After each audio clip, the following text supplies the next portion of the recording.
नमस्कार दोस्तों, स्वागत है आपका डेली न्यूज़ एनालिसिस में। This video series is presented to you by Ethic IAS. इस वीडियो सीरीज में हम आपके लिए लेकर आए हैं करंट अफेयर्स जो आपके यूपीएससी और स्टेट एग्जामिनेशंस में बेनिफिशियल रहेंगे। आज है 23 नवंबर 2022 और आज हम करने वाले हैं 3 न्यूज़ का एनालिसिस। सबसे पहले हम पढ़ेंगे करेंसी मॉनिटरिंग लिस्ट के बारे में। यह आपके जीएस के सेकंड पेपर से संबंधित है, इंटरनेशनल इशू है। जीएस के थर्ड पेपर को ध्यान में रखते हुए इकोनॉमी का टॉपिक है और प्रीलिम्स एग्जाम के लिए इंपॉर्टेंट है। दूसरा हम पढ़ेंगे गांधी मंडेला अवार्ड के बारे में, ये आपके प्रीलिम्स एग्जाम के लिए इंपॉर्टेंट है। और तीसरा हम पढ़ेंगे सीडीएसएल के बारे में, ये आपके जीएस के थर्ड पेपर से संबंधित है, साइंस एंड टेक्नोलॉजी का टॉपिक है और प्रीलिम्स एग्जाम के लिए इंपॉर्टेंट है। वीडियो में आगे बढ़ने से पहले मैं आपसे रिक्वेस्ट करूंगा कि आप इस चैनल को सब्सक्राइब कीजिए और बेल आइकन जरूर दबाइए ताकि आपको नोटिफिकेशन मिल सके और आप समय रहते अपने करंट अफेयर का सेक्शन कंप्लीट कर सकें। अब आइए बात करते हैं अपनी पहली न्यूज़ के बारे में। तो यूनाइटेड स्टेट्स के जो ट्रेजरी डिपार्टमेंट है उसने भारत के साथ साथ 4 और देशों को अपनी करेंसी मॉनिटरिंग लिस्ट से बाहर निकाल दिया है। वो 4 और देश कौन से हैं? भारत, इटली, मेक्सिको, थाईलैंड और वियतनाम। ये सभी 5 देशों को इससे बाहर निकाल दिया गया है। देखिए, जितने भी मेजर ट्रेडिंग पार्टनर्स हैं जिन पर क्लोज अटेंशन, बहुत ज़्यादा सरसरी निगाह रखता था जो यूएस का ट्रेजरी डिपार्टमेंट है, अपनी करेंसी मॉनिटरिंग को ध्यान में रखते हुए, ये इसलिए रखा जाता था कि इन उन कंट्रीज़ को इस लिस्ट में रखा जाता है जो करेंसी मैनिपुलेशन करती हैं, डॉलर को डाउनग्रेड करने की कोशिश करती हैं, उनकी यूएस की मैक्रो इकोनॉमिक पॉलिसीज़ का हिस्सा बनती हैं। अब क्योंकि इससे भारत को बाहर निकाल दिया गया है तो इससे क्या फ़र्क पड़ेगा, उससे पहले ये जान लेना ज़रूरी है कि US currency monitoring list basically होती क्या है। देखिए, ये एक ऐसी लिस्ट है जिसके अंदर यूएस ऐसी कंट्रीज़ को बहुत क्लोजली मॉनिटर करता है जो कि करंटली ऐसी पॉलिसीज़ या प्रैक्टिसेस करते हैं जिससे यूनाइटेड स्टेट्स का जो ट्रेड है वो इफ़ेक्ट हो सके। अब इसके अंदर इन्होंने 3 स्पेसिफिक क्राइटेरिया बनाए हुए हैं कि सबसे पहला कि जो बायलेटरल ट्रेड का सरप्लस है वो कम से कम $15 बिलियन का हो यूनाइटेड स्टेट्स के साथ उस कंट्री का। दूसरा, जो करंट अकाउंट सरप्लस चल रहा है उस कंट्री का यूनाइटेड स्टेट्स के साथ, मतलब जो बैलेंस ऑफ पेमेंट है वो। दूसरा तीसरा है intervention in the currency market, मतलब करेंसी मार्केट के अंदर इंटरवेंशन उस कंट्री की ऐसी हो जिसकी वजह से वो यूएस डॉलर की जो कीमत है उसको गिराने की कोशिश कर रहा हो।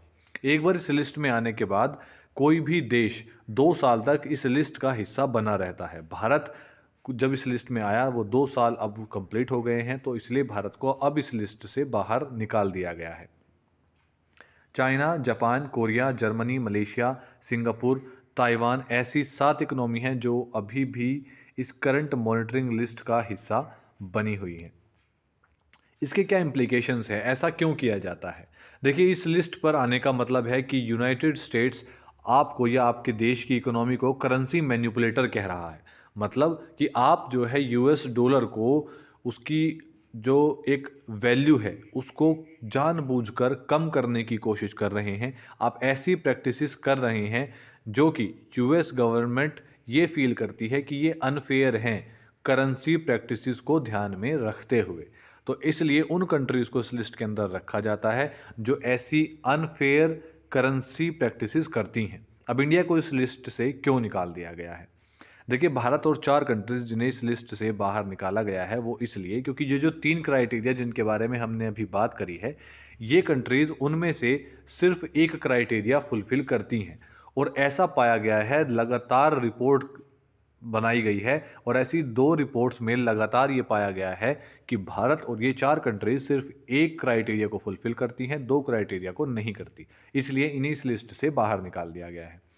तो देखिए, चाइना क्योंकि अभी भी इस लिस्ट के ऊपर बना हुआ है, तो ये क्या कारण है?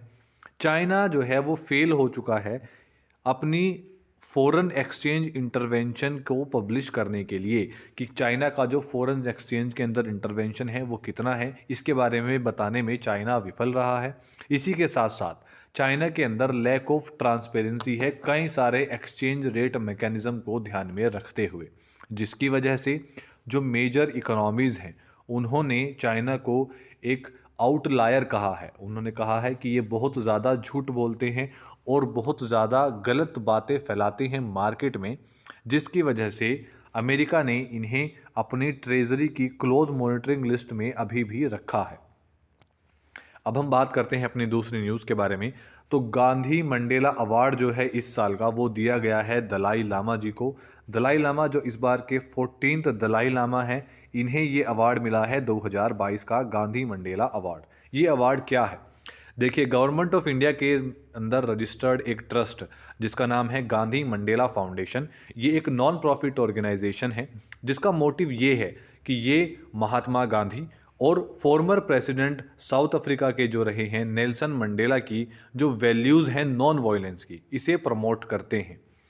और इन्होंने कॉन्स्टिट्यूट किया है एक इंटरनेशनल प्राइज़ जिसका नाम है गांधी मंडेला अवार्ड, जो कि इस बार दिया गया है हमारे दलाई लामा को।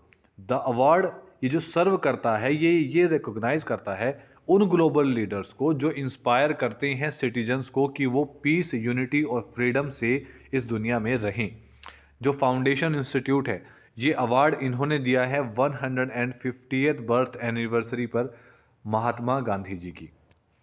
देखिए, ये अवार्ड किसे मिलता है और कौन सेलेक्ट करता है कि किसे ये अवार्ड मिलेगा।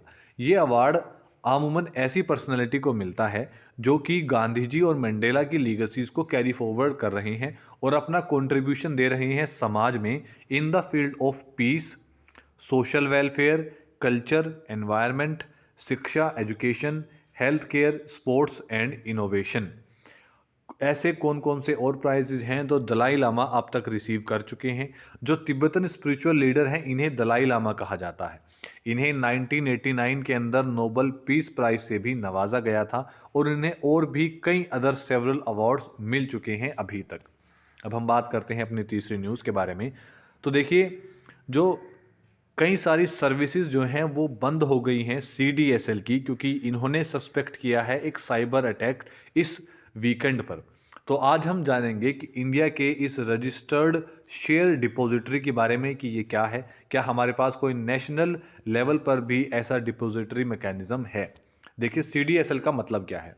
इसका मतलब है central depositories services India limited. ये एक गवर्नमेंट रजिस्टर्ड शेयर डिपॉजिटरी है।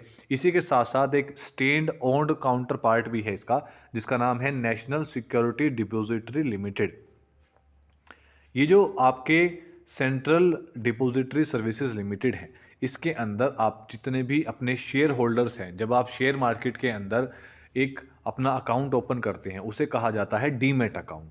डीमैट अकाउंट के अंदर जो आपकी सिक्योरिटी एक्सचेंजेस है, ट्रांजैक्शंस हैं, उससे संबंधित जो शेयर डिपॉजिटरीज हैं, ये आपके खरीदे हुए शेयर्स को आपके डीमैट अकाउंट में एक इलेक्ट्रॉनिक अकाउंट के अंदर होल्ड करके रखती हैं, जिसकी वजह से जो आपकी ट्रांजैक्शंस हैं वो सफलतापूर्वक होती हैं और वो सुरक्षित होती हैं, जो कि एक बहुत मजबूत रोल प्ले करती है। जिस तरीके से बैंक जो है वो कैश को होल्ड करके रखता है, उसी तरीके से ये डिपॉजिटरी सर्विसेज आपके शेयर्स को होल्ड करके रखती हैं जब तक आप उन्हें बेचते नहीं हैं या जब तक आप उनका कुछ और यूज़ नहीं उठाते हैं। जहाँ तक कि बैंक की हम बात करते हैं, तो जैसे बैंक कस्टमर्स की हेल्प करता है कैश को इलेक्ट्रॉनिक फॉर्म के अंदर ट्रांसफ़र करने में या शेयर करने में, तो जो शेयर डिपॉजिटरीज हैं ये मदद करती हैं कस्टमर्स की शेयर्स को स्टोर करने में उनके डीमैट फॉर्म या डीमैट अकाउंट के अंदर। अब जो CDSL है ये फाउंड किया गया था 1999 के अंदर। ये एक मार्केट इंफ्रास्ट्रक्चर इंस्टीट्यूशन है और इसका काम ये है कि ये एक बहुत क्रूशियल पार्ट निभाता है कैपिटल मार्केट स्ट्रक्चर के अंदर। ये ऐसी सर्विसेज प्रोवाइड करवाता है सभी मार्केट पार्टिसिपेंट्स को, जितने भी लोग शेयर मार्केट के अंदर ट्रेड कर रहे हैं, ये उन सभी को अपनी सर्विसेज प्रोवाइड करवाता है। ये एक्सचेंज को सुलभ करता है, आसान करता है। जो कॉरपोरेशंस हैं उन्हें क्लियर करता है ताकि आप एक सरल तरीके से अपने शेयर्स को डिपॉजिट कर सकें और इन ट्रांजैक्शंस को सफलतापूर्वक सेफली कंप्लीट कर सकें। ऐसे जो पार्टिसिपेशंस हैं जिसके अंदर डिपॉजिटरी किया जा सके, उसकी भूमिका अदा करता है। इशूअर भी है ये और इन्वेस्टर्स प्रोवाइड करवाने का काम भी करता है, इन्वेस्टर भी है। ये एक फंडामेंटल गोल है इनका कि CDSL का जो फंडामेंटल गोल है वो ये है कि एक कन्वीनियंट, डिपेंडेबल और सिक्योर्ड डिपॉजिटरी सर्विसेज प्रोवाइड कर सकें, जिससे लोग बाग अपने शेयर्स को इनके साथ डिपॉजिट करके रखें, ताकि ये एक आसान, डिपेंडेबल और सिक्योर्ड डिपॉजिटरी सर्विसेज प्रोवाइड करवा सके, मार्केट में अपनी भूमिका इनकी बनी रहे। तो आज के लिए सिर्फ इतना ही। वीडियो आपको कैसी लगी इसके बारे में कमेंट डाउन ज़रूर कीजिएगा। अगर आपके कोई डाउट हैं या आप पर्टिकुलर किसी टॉपिक पर कोई वीडियो चाहते हैं जिससे आपको करंट अफेयर्स में मदद मिल सके, तो वो आप हमें करंट कमेंट्स में लिख कर बता सकते हैं।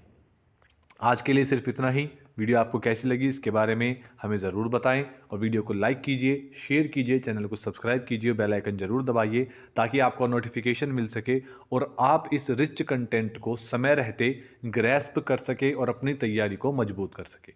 धन्यवाद।